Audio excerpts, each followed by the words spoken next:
Olá, meus caríssimos alunos do Portal Carreira Militar, sejam muito bem-vindos ao processo penal militar para o CFO da PM de Minas. Sou o professor Ladeira, professor de Direito Penal Militar e Processo Penal Militar, e convido os senhores a essa revisão, que será uma revisão rápida, mas com a profundidade necessária para o seu concurso. Lembrando, quem fez o curso conosco no ano passado, fechou a prova de processo penal militar. As 5 questões abordadas no curso extensivo. O que vamos fazer aqui é, dentro de um curso de revisão, super intensivo, uma super revisão, tentar abordar os pontos fundamentais para o seu concurso. Lembrando sempre, estamos aqui direcionados, focados à banca da Polícia Militar, Centro de Recrutamento e Seleção da Polícia Militar de Minas Gerais. Maravilha?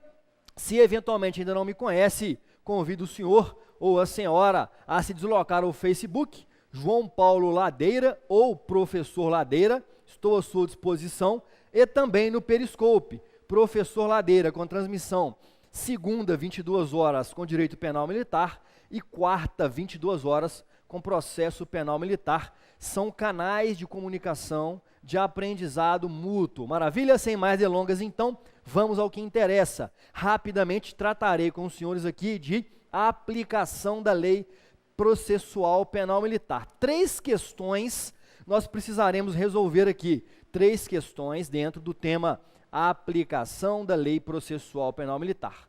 Primeira questão, a quem ela se aplica?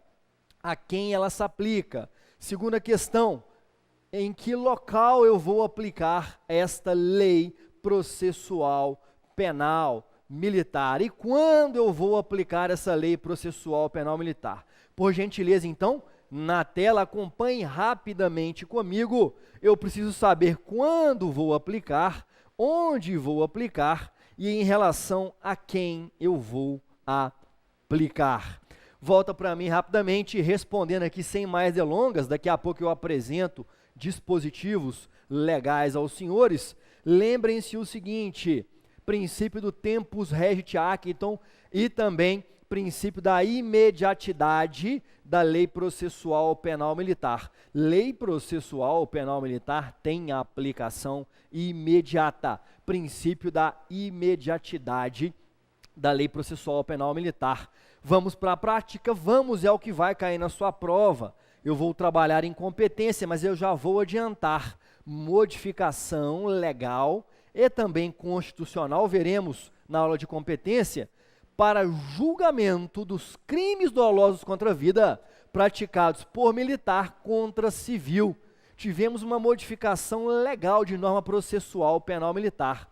E aí, os processos judiciais em curso desses fatos tiveram que, à época, ser imediatamente remetidos para o tribunal do júri. Os processos, portanto, de crimes dolosos contra a vida praticados por militares contra civil, que tramitavam à época na Justiça Militar, todos, sem exceção, foram remetidos para o tribunal do júri. E por que foram remetidos para o tribunal do júri quando entrou em vigor essa nova Lei Processual Penal Militar? Em razão do princípio da imediatidade da Lei Processual Penal Militar. Rapidamente na sua tela, então, acompanhem comigo, por gentileza, está aí o artigo 1º do CPPM, que o processo penal militar reger-se-á pelas normas contidas neste Código, assim em tempo de paz como em tempo de guerra, salvo legislação especial que lhe for estritamente aplicável. Nos casos concretos, se houver divergência entre essas normas e as de convenção ou tratado de que o Brasil seja signatário, prevalecerão quais normas? As normas dos tratados internacionais. Grifem para mim, por gentileza, o parágrafo 1º, no final, prevalecerão as últimas, tá bom? Porque isso pode vir como pegadinha na sua prova. O nosso exemplo é este, vejam bem, está aí então o rol de testemunhas da acusação em número não superior a 6. O rol de testemunhas da defesa, no 417, parágrafo 2º, o número não superior a 3. Volta para mim, então. O que eu quero dizer com isso? Que eu tenho duas normas conflitantes. Duas normas no processo penal militar que estão conflitando. A acusação arrole 6 testemunhas. Defesa arrole até 3. Em razão do Pacto de São José da Costa Rica, encampado pelo ordenamento jurídico brasileiro, não pode prosperar essa desigualdade de armas. Vigora ao contrário, princípio da paridade de armas, da igualdade substancial. Como é que eu vou interpretar isso aqui? Na prova fechada, marque 3, porque é a redação do dispositivo, mas na sua prova oral e na prova de redação, diga que em razão da adoção do Pacto de São José da Costa Rica, em razão do princípio da igualdade substancial, da paridade de armas, eu tenho que interpretar da seguinte maneira: esse 417, parágrafo 2º, me permite, em cotejo, em comparação com o Pacto de São José, apresentar um rol de até 6 testemunhas de defesa, ok? É assim que eu vou interpretando o processo penal. Volta lá para mim, então, por gentileza, sem mais delongas. Artigo 5º, as normas desse código aplicar-se-ão a partir de sua vigência, inclusive os processos pendentes, ok? É exatamente isso que eu falei. Observem bem o exemplo. Nos crimes dolosos contra a vida praticados contra civil, a Justiça Militar encaminhará os autos do IPM à Justiça Comum, ok? Exatamente o que aconteceu, princípio da imediatidade do processo penal militar, tempus regit actum. A partir desse novo tempo, eu vou remeter os processos penais militares ao Tribunal do Júri, em razão da nova competência, tanto constitucional quanto legal, ok? Próximo tema, a aplicação da Lei Processual Penal Militar no espaço. Volta para mim, por gentileza, porque aqui é preciso relembrar, se você já assistiu lá o Direito Penal Militar, a revisão, aqui vale uma reciprocidade. Aqui uma reciprocidade. No processo penal militar também adotamos a teoria da territorialidade temperada, porque as normas do CPPM se aplicam dentro do território nacional para os crimes militares perpetrados aqui dentro do país, maravilha? E também eu vou aplicar uma outra teoria, extraterritorialidade incondicionada do CPPM. Eu vou aplicá-lo fora do país, caso ocorra um crime militar fora do país, ok? Então, duas teorias em relação ao local de incidência do Código de Processo Penal Militar. Princípio ou teoria da territorialidade e também teoria da extraterritorialidade incondicionada. Fechamos isso? Volta lá para mim. Vamos avançar. Artigo 4º, sem prejuízo de convenções, tratados e regras de direito internacional, aplicam-se as normas desse código. Está aí, então, o artigo 4º do CPPM. Em tempo de paz, em todo o território nacional.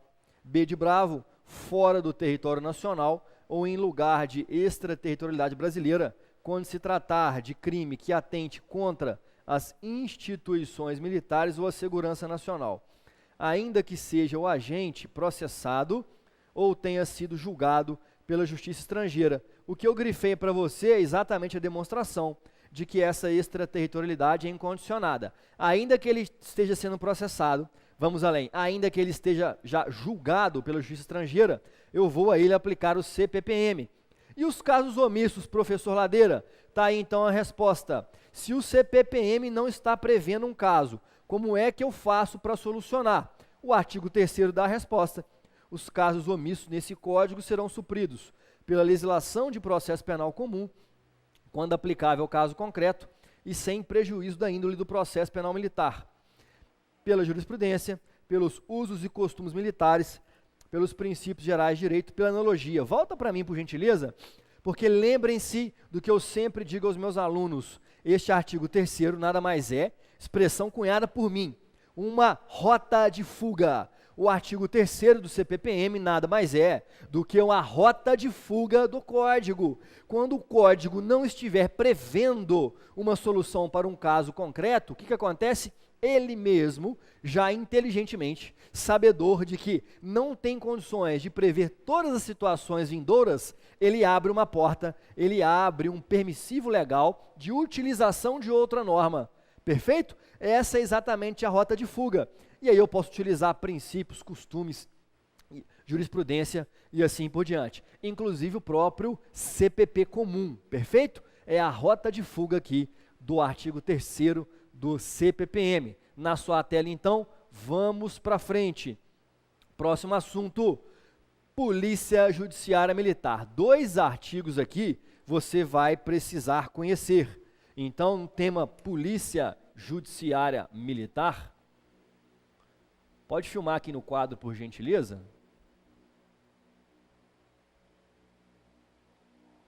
Polícia Judiciária Militar, você precisa, guerreiro e guerreira, conhecer 2 dispositivos do Código de Processo Penal Militar, artigo 7º e também artigo 8º, ok? Artigo 7º e também artigo 8º, aqui na tela. Não deixe de ler esses dispositivos, perfeito? Não deixe. Porque se vier uma questão sobre isso, o que vai vir? Letra da lei. Vai vir letra da lei. O que eu vou fazer? Eu vou apresentar os dispositivos para os senhores, daqui a pouquinho, e chamar atenção para alguns detalhes que eu acho que pode te confundir na prova, se você eventualmente não conhece a legislação. Então é importante aqui, como função de um curso de superrevisão, eu te chamar atenção a alguns detalhes. Mas eu pergunto ao senhor, para fins de prova oral, já pensando lá na sua última fase, a polícia é investigativa ou a polícia é judiciária militar? E aí, meus caros, polícia investigativa ou polícia judiciária militar? Faça aqui uma interrogação, para que você não se esqueça que Renato Brasileiro de Lima, no meu entender, sabiamente separa polícia investigativa da polícia judiciária. E pensando sempre aqui na sua redação e também na sua prova oral. Ok? Vejam bem, segundo Renato Brasileiro de Lima, polícia investigativa é exatamente aquela polícia com dicção constitucional e legal para apurar a autoria e materialidade delitiva, e que a polícia judiciária se prestaria tão somente para execução de mandados judiciais, por exemplo, de busca e apreensão, de prisão, atuaria, portanto, como longa-manos, como braço armado do Poder Judiciário, ok? Essa seria a polícia judiciária. E aí a doutrina e o Código de Processo Penal Militar como um todo não faz essa diferença. Doutrina não faz, exceto Renato Brasileiro de Lima, e também o Código não estabelece a diferença, porque estabelece atribuições de investigação à chamada polícia judiciária. É só uma questão de profundidade para você lançar isso na sua redação e também na sua prova oral, ok? Há essa aqui, então, cisão técnica, no meu entender, que os atos de investigação são da polícia investigativa e que os atos de longa-manos do Poder Judiciário, como, por exemplo, cumprimento de busca e apreensão de um mandado judicial de prisão, aí sim são atos típicos de uma polícia judiciária. Fechado? Na sua tela, então, não se esqueça também da súmula vinculante 14, tá? Então, que é direito do defensor, no interesse do representado, ter acesso amplo aos elementos de prova que já documentados em procedimento investigatório realizado por órgão com competência de polícia judiciária, digam respeito ao exercício do direito de defesa. Volta para mim rapidamente. Vocês viram também com o professor Vinícius Bigonha, promotor de justiça, ex-delegado de polícia, que inclusive foi examinador do CFO há anos atrás, e também aqui vai ver quando a súmula vinculante 14 entra aplicando exatamente no seu dia a dia. E aí você que está conduzindo o IPM não pode se esquecer dessa súmula vinculante 14. Uma vez documentado a diligência dentro do bojo do IPM, necessariamente aquele que é investigado ou já indiciado tem acesso irrestrito a essa informação, ok? Portanto, o sigilo do inquérito policial militar, que é uma característica, ele é um sigilo que não existe ao investigado. Exatamente. Note, uma vez juntado nos autos do inquérito policial as diligências, não há que se falar em sigilo ao investigado e ao advogado dele, obviamente com procuração nos autos do inquérito, ok? Perfeito isso. É claro, você está fazendo uma interceptação de comunicação telefônica. O que você vai fazer? Vai fazer as diligências em autos apartados, porque uma vez juntado